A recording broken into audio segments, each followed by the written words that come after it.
Hello, everyone. Thank you for tuning back in once again to the original Queen Ahmadiyyah Shakur show. I'm your host, Queen Ahmadiyyah Shakur. So this is going to be a brief video, but I wanted to address this. Now, they say Nipsey Hussle and his Marathon clothing store were reportedly targeted as part of a secretive LAPD program. Now, I have to admit, I'm not surprised because these are the same cops who were actively investigating Nipsey and his brother and their business, during the time that Nipsey was killed. But yet after he was killed, they tried to act like they had so much respect for him, which clearly they had none. And they had been harassing him numerous of times prior to that. So anyway, I'm not surprised by any of this. Now, the late Nipsey Hussle was targeted as part of a Los Angeles Police Department program known as Operation Laser,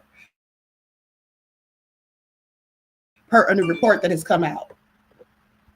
So the Laser Los Angeles Strategic Extraction and Restoration Program, as discussed in a recent episode of The Guardians Today in Focus podcast, was designed to utilize what's described as predictive policing technology. Notably, the secretive program, which launched in 2011, ended back in 2019 amid widespread criticism. So it just goes to show how they can sit there and smile in your face and then just be trying to pinpoint you the entire time. At the end of the day, like I said, I'm not surprised by any of this. So they go on to say, law professor Andrew Ferguson told CBS News back in 2020 that laser essentially was built on the metaphor that they were going to, like laser surgery, remove the tumors, the bad actors from the community, so to speak. The idea itself, Ferguson pointed out, was offensive.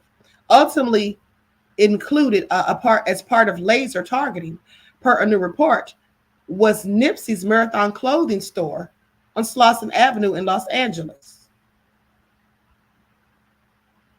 I remember how they got up there after Nipsey died, and they tried to act like they were so sad and solemn. And I remember one Black person had the nerve to say on social media, oh, even the LAPD was sad that he died. And I was like, honey, they don't care that he is dead. Are you serious? That was just all cap.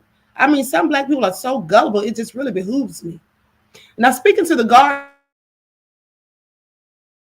Guardian, Nipsey's brother Samuel Ashgadon said police's goal was to shut it down, even though positive things were happening at the shop. Well, here's the thing. That's likely why they wanted it to shut down, because it was positive things happening there, because they saw a young Black man owning a business, doing things positive in the community, and talking about increasing jobs in the community, having housing and things like that, places where people could go and study and all of these things. They don't want to hear about that in the Black community. And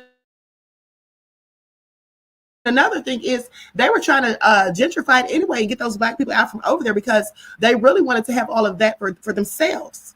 Now, right, that's what they wanted to do, so they get more business, because I think they were having a dome or something being built there or whatever. It was some type of business venture that I recall that was supposed to be coming, and that's why they wanted that area for the white folk, not the Black folk.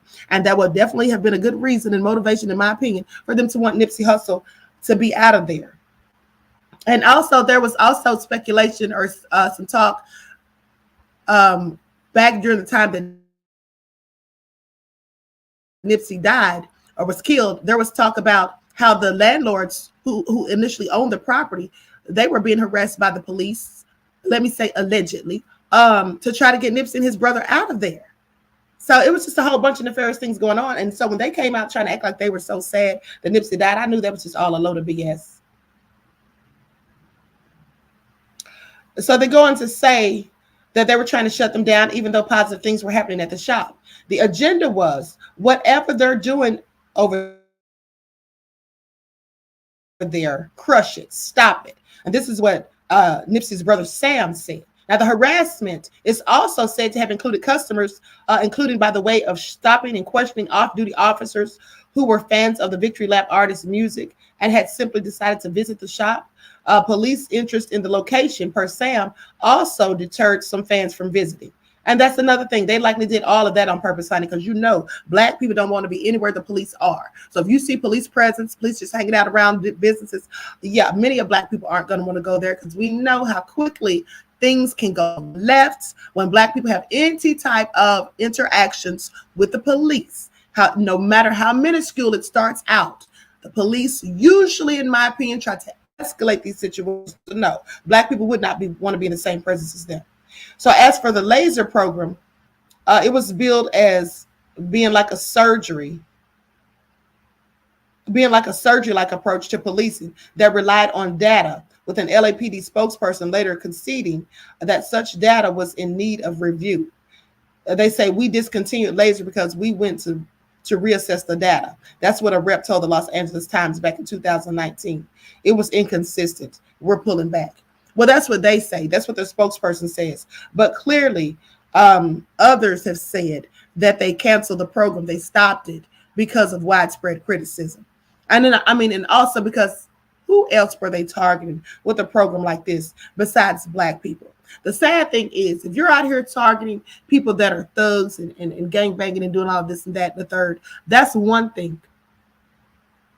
But somebody who has changed their life and someone who's out here doing productive, constructive, positive things in the community and trying to help motivate other Black people and trying to make it, easily accessible for people to be able to come and feel comfortable in their own neighborhoods, to be able to come and purchase things from their own people. In other words, to be able to support Black-owned businesses. Well, why would you be harassing them? Why won't you go out here and harass the real criminals, the ones who are out here doing the dirt? But at the end of the day, that's just what it is. Black people can't win for losing, and they often place you in a catch-22, damned if you do and damned if you don't. Because if you're out here, when Nipsey was out there thugging and gangbanging, that was a problem, of course, and he was in trouble with the law and, getting arrested and things like that. But then when he changes his life around and tries to do the right thing and be productive, a productive, hardworking businessman in society, they still did the same thing. So I'm just saying, and that's the sad thing of it. This is what happens to Black people most of the time. That's just low down and dirty. Like I said, I'm not surprised by anything they do, and especially with all the gangs, right, within the police departments in California. But they want to target people who they say they thought were dealing with gangs on the streets. What about the police officers who are actively involved in gangs in California? Why aren't they investigating that and harassing them? I'm just curious. Anyway, with that all being said, I'm going to conclude this broadcast. I want to thank you all for tuning in once again. Please like and share this video. Subscribe to the channel if you haven't done so already. Be sure to click that notification bell and click the word all so that you're notified each time the Queen goes live. And I hope to see you all in the morning for your morning wake-up calls. Peace.